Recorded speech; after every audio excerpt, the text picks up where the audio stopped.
one of these women on the internet who says things like, wouldn't be me, it's the same as someone being like, I could never get into a cult.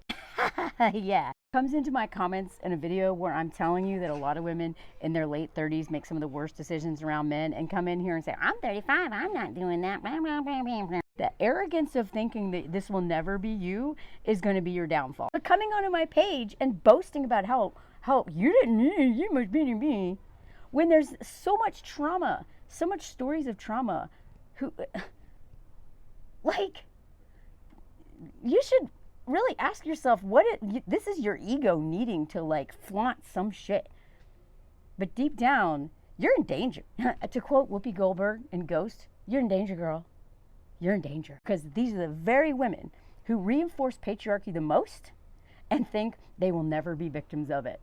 Good luck with that. The reason why I say this is because I was one of those women who used to judge the shit out of women who were in abusive relationships, women who were even like just in terrible relationships, and honestly, like most women married to men in general, because I was like, what is wrong with you? Like, why would you choose that? And then at 36, for some reason, I became desperate to try dating men, because I had gone all my 20s and over half my 30s without dating men, because I had better things to do. I was traveling, I was working in the film industry, I was a comedian, I had been a raft guide, I had lived in other countries, I loved my life. So when I had this pull towards just wanting to experience, I don't know, maybe love or companionship or one of those things, I was like, what is this? I don't know, I'll try it out. And I almost got murdered because of it. So if you're one of these women who's never been in an abusive relationship or a bad relationship, good for you. I'm so happy for you. But going on the internet and saying stuff like this and making it all about how you didn't do that, man, first of all, you're not even in your late 30s yet, so you don't even know what it's like to want to fork someone so bad that you have to go home and masturbate,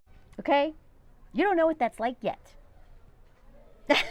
I'll make a whole video on that. You start to want things you never wanted, like children, even though you can't stand taking care of them. All kinds of stuff happens in your body in your late 30s where you're like, who the fork is this? I'm glad you're not there yet, but if this doesn't apply to you, then stop talking. Don't come on my page and shame other women who are not doing what you're doing so easily when you're not even in that age group yet. I don't know, maybe you had healthy parents. Maybe you had a dad that actually wanted you.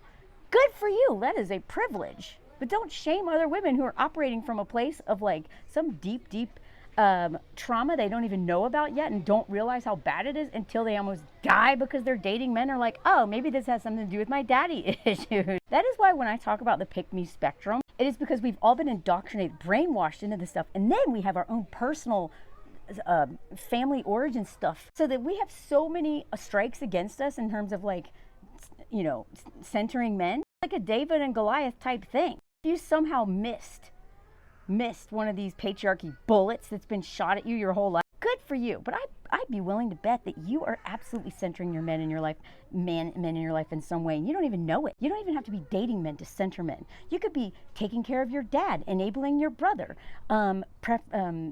giving preferential treatment to your son. So you could be a toxic boy mom without a son, because maybe you just hate your daughter and you don't know why. You just are harder on her because, you know, you just feel like you should be, and you don't know why, because so many women who will not question this stuff are the most dangerous women. The same way the people who are like, I could never be in a cult, oh my God, and judge all those people end up in cults.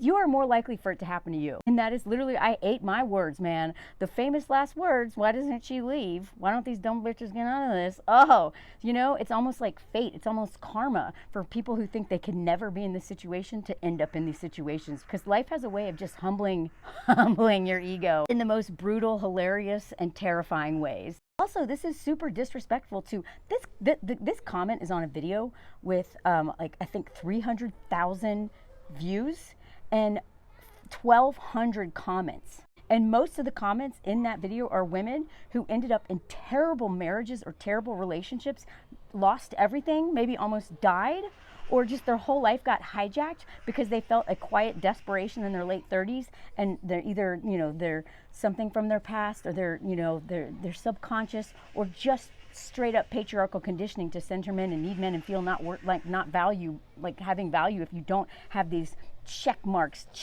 these boxes checked by a certain age. Ended up in situations that were like awful. But so to like read the room, dude, to come into my video talking about something, trying to warn women about what happens trying to explain the Nicole Kidman thing with a cultural analysis lens.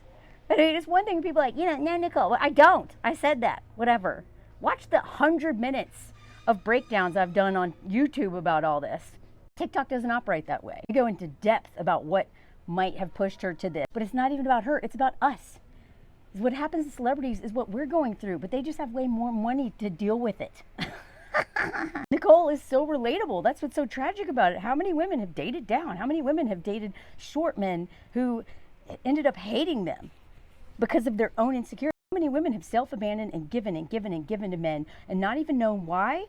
Because we are literally taught in every book we read, every movie we watch, every series we watch, and everything our parents or community and our schools have taught, from placing the bad kid next to the smart girl in school so that she, basically like parentifying this girl to taking care of a king baby, even like someone she doesn't even know or care about. She's like forced to do it in school. To like moms who encourage women to stay in terrible marriages because, well, he's not that bad. He doesn't hit you. He's better than your dad or whatever it is. Push to center men, to enable men, to take care of men, and to cover for men is so strong.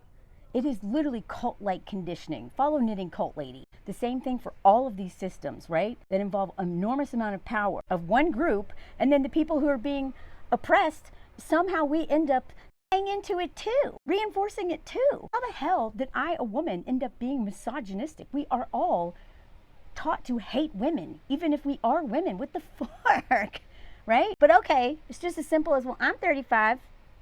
I didn't me. I don't care. This isn't for you then. Shut up. Check yourself.